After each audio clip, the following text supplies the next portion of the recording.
ओम नमः शिवाय। आपके अपने YouTube चैनल जय मां कंजक में आपका बहुत बहुत स्वागत है।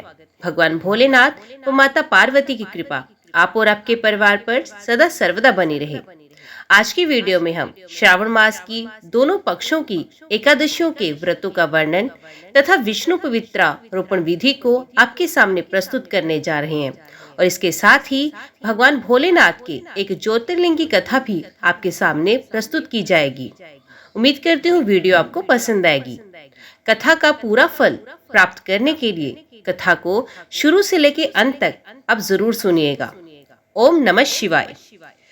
भगवान शिव बोले, हे महामुने, अब मैं श्रावण मास में दोनों पक्षों की एकादशी तिथि को जो किया जाता है उसे कहता हूँ, आप सुनिए। हे वत्स, रहस्यमय, अति श्रेष्ठ, महान पुण्य प्रदान करने वाले तथा महापातकों का नाश करने वाले इस व्रत को मैंने किसी से नहीं कहा। ये एकादशी व्रत श्रवण मात्र से मनुष्यों को वांछित फल प्रदान करने वाला, पापों का नाश करने वाला, सभी व्रतों में श्रेष्ठ तथा शुभ है। इसे मैं आपसे कहूँगा, आप एकाग्रचित्त होकर सुनिए। दशमी तिथि में प्रातःकाल स्नान करके शुद्ध होकर संध्या आदि कर ले और वेद वेत्ता पूर्णाज्ञ तथा जितेंद्रिय विप्रों से आज्ञा लेकर 16 उपचारों से देवादिदेव भगवान का विधिवत पूजन करके इस प्रकार प्रार्थना करें। हे पुंडरीकाक्ष, मैं एकादशी को निराहार रहकर दूसरे दिन भोजन करूंगा। हे अच्युत, आप मेरे शरण दाता होइए। हे वत्स, गुरु देवता तथा अग्नि की सन्निधि में नियम धारण करें और उस दिन काम क्रोध रहित होकर भूमि पर शयन करें। उसके बाद प्रातःकाल होने पर भगवान केशव में मन लगाए। भूख लगने तथा प्रस्खलन, गिरना, ठोकर आदि लगना के समय श्रीधर इस शब्द का उच्चारण करें। हे वत्स, ये व्रत मोक्ष प्रदान करने वाला है। अत 3 दिनों तक पाखंडी आदि लोगों के साथ बातचीत, उन्हें देखना तथा उनकी बातें सुनना, इन सब का त्याग कर देना चाहिए। तदंतर क्रोध रहित होकर पंचगव्य लेकर मध्याह्न के समय नदी आदि के निर्मल जल में स्नान करना चाहिए। सूर्य को नमस्कार करके भगवान श्रीधर की शरण में जाना चाहिए और वर्णाचार की विधि से सभी कृत्य संपन्न कर घर आना चाहिए।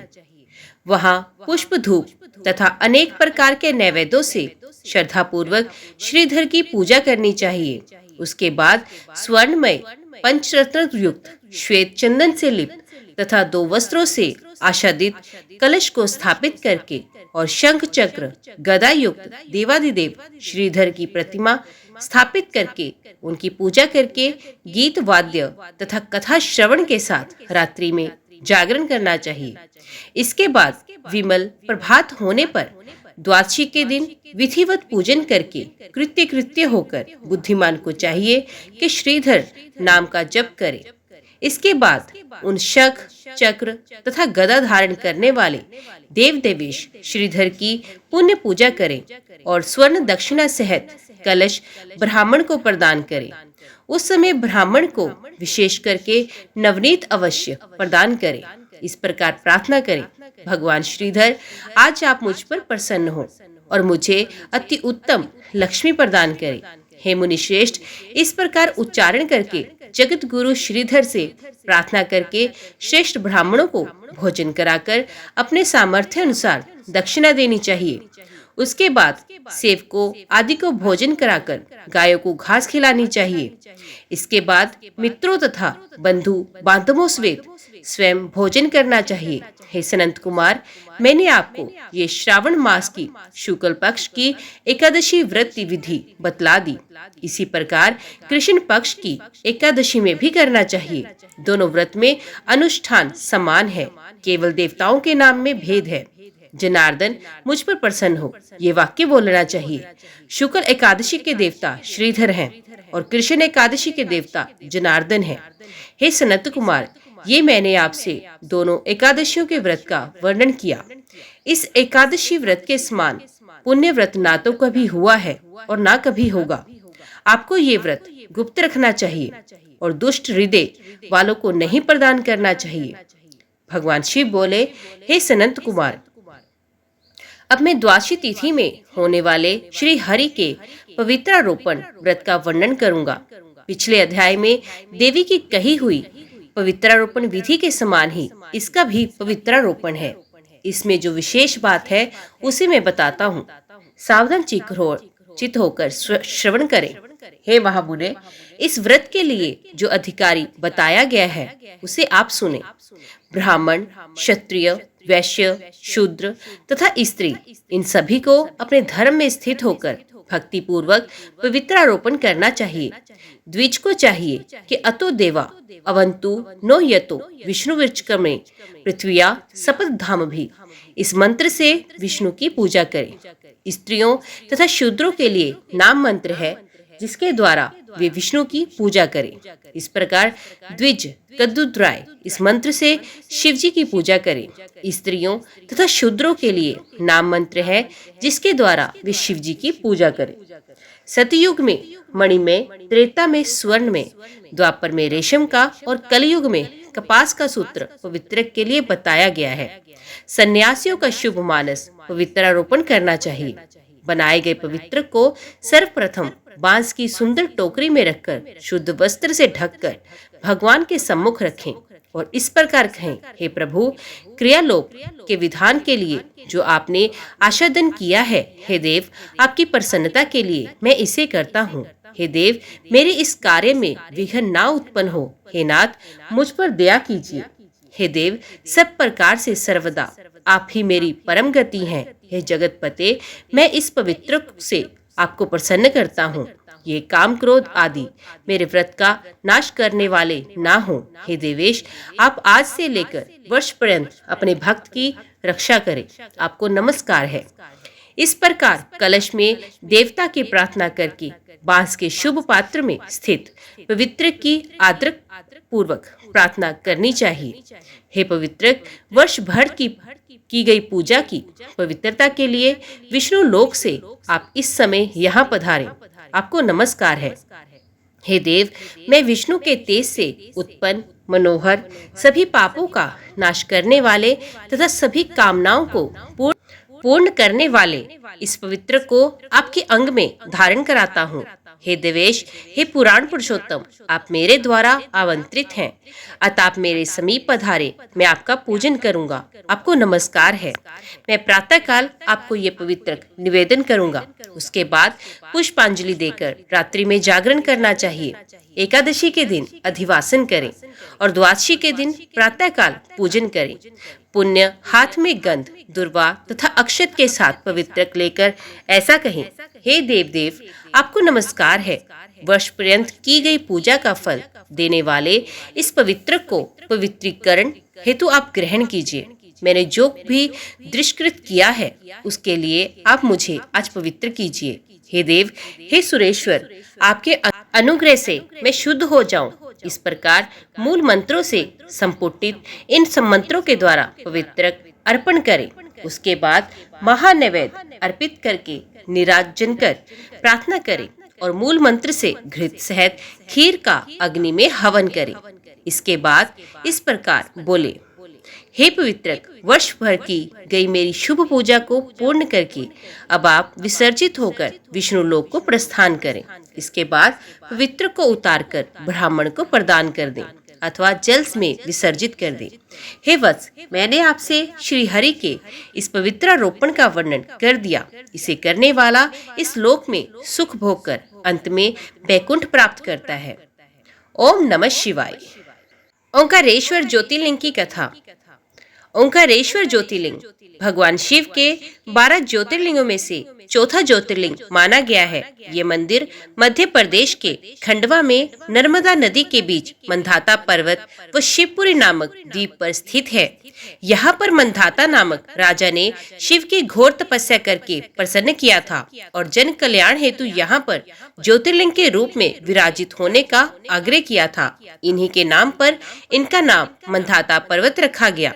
ओंकारेश्वर ज्योतिर्लिंग 2 रूपों में विभक्त है, जिसमें ओंकारेश्वर और ममलेश्वर शामिल हैं। शिव पुराण में ओंकारेश्वर ज्योतिर्लिंग को परमेश्वर लिंग भी कहा जाता है। यहाँ भगवान शिव के ज्योतिर्लिंग स्वरूप की पूजा होती है। और भगवान शिव की विधान से पूजा करने से शिवजी प्रसन्न होते हैं और जीवन के सभी कष्ट दूर करते हैं। यहाँ पर नर्मदा नदी ओम के आकार में बहती है। पुराणों में इस तीर्थ स्थल को विशेष महत्व बताया गया है। यहाँ तीर्थयात्री सभी तीर्थों का जल लेकर ओमकारेश्वर को अर्पित करते हैं, तभी सारे तीर्थ पूर्ण माने जाते हैं। इस मंदिर में शिव भक्त कुबेर ने भगवान की तपस्या करके शिवलिंग की स्थापना की और भगवान शिव ने कुबेर को देवताओं का धनपति बनाया था और कुबेर को स्नान करने के लिए शिव ने अपनी जटा से कावेरी नदी को उत्पन्न किया था। ओंकारेश्वर इस मंदिर में 68 तीर्थ हैं, जिसमें 33 करोड़ देवी देवता परिवार सहित रहते हैं। 2 ज्योतिर्लिंग सहित 108 शिवलिंग भी यहाँ हैं। यहाँ भगवान शिव साक्षात प्रकट हुए हैं, इसलिए इन्हें ज्योतिर्लिंग कहा जाता है और ऐसा कहा जाता है कि यहाँ का तट ओम के आकार का है। ये ज्योतिर्लिंग पंचमुखी है। लोगों का मानना है कि भगवान शिव तीनों लोकों का भ्रमण करके यहाँ विश्राम करते हैं, इसलिए यहाँ रात्रि में भगवान शिव की शयन आरती भी की जाती है। यहाँ काफी दूर दूर से भक्तगण दर्शन के लिए भारी से भारी संख्या में आते हैं और ऐसा कहा जाता है कि यहाँ आने से सभी भक्तों के संकट दूर होते हैं। ये 5 मंजिला मंदिर बहुत ही भव्य तरीके से निर्मित किया गया है। ओंकारेश्वर ज्योतिर्लिंग में 24 अवतार, सीता वाटिका, माता घाट, मार्कंडेय शिला, मार्कंडेय संन्यास आश्रम, ओंकार मठ, माता वैष्णो देवी मंदिर, अन्नपूर्णा आश्रम, बड़े हनुमान, सिद्धनाथ गौरी सोमनाथ, धावड़ी कुंड, विज्ञानशाला, ब्रह्मेश्वर मंदिर, विष्णु मंदिर, वीरखला, चांद सूरज दरवाजे, गायत्री माता मंदिर, ऋण मुक्तेश्वर महादेव, आड़े हनुमान, से गांव के गजानन महाराज का मंदिर, काशी विश्वनाथ, कुबरेश्वर महादेव के मंदिर भी दर्शनीय हैं। इस मंदिर में विराजमान ओंकारेश्वर ज्योतिर्लिंग पंचमुखी है। ऐसा कहा जाता है कि भगवान शिव तीनों लोकों का भ्रमण करके यहाँ विश्राम करते हैं। पर्वत पर एक बार भ्रमण करते हुए नारद जी विंध्याचल पहुँचे। पर्वतराज विंध्याचल ने नारद जी का बड़ा आदर सत्कार किया और बड़े अभिमान के साथ कहा कि मुनिवर, मैं सभी प्रकार से समृद्ध हूँ। नारद जी विंध्याचल की ऐसी अभिमान भरी बातें सुनकर लंबी सांस खींचने लगे। ऐसा देख विंध्याचल ने नारद जी से इसका कारण पूछा। पर्वत ने कहा कि मुनिवर, ऐसी कौन सी कमी आपको दिखाई दे रही है जो देखकर आपने लंबी सांस खींची। पर्वतराज विंध्याचल के पूछने पर नारद जी ने कहा, तुम्हारे पास सब कुछ होते हुए भी तुम सुमेरु पर्वत से ऊंचे नहीं हो। सुमेरु पर्वत का भाग देवलोक तक जाता है और तुम्हारे शिखर का भाग वहां तक कभी नहीं पहुंच सकता। ऐसा कहकर नारद जी वहां से चले गए।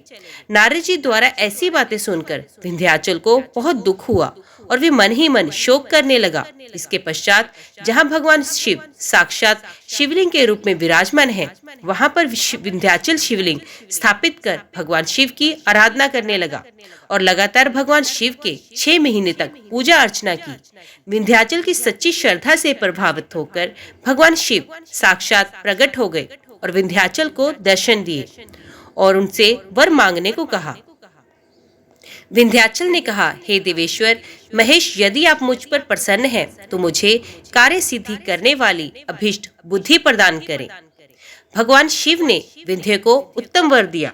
उसी समय देवगण और कुछ ऋषिगण भी वहां आ गए। उन्होंने भगवान शंकर की विधिवत पूजा की और स्तुति के बाद भगवान शिव से अनुरोध किया कि वह उसी स्थान पर विराजमान हो जाएं।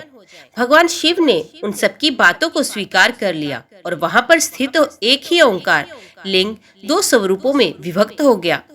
परवक्त के अंतर्गत जो सदाशिव उत्पन्न हुए उन्हें ओंकार के नाम से जाना गया। इसके अलावा पार्थिव मूर्ति में जो ज्योति प्रतिष्ठित हुई उसे परमेश्वर लिंग के नाम से जाना जाता है। आपको बता दें कि इस परमेश्वर लिंग को मसलेश्वर लिंग भी कहा जाता है। ओम नमः शिवाय। आज की वीडियो में इतना ही।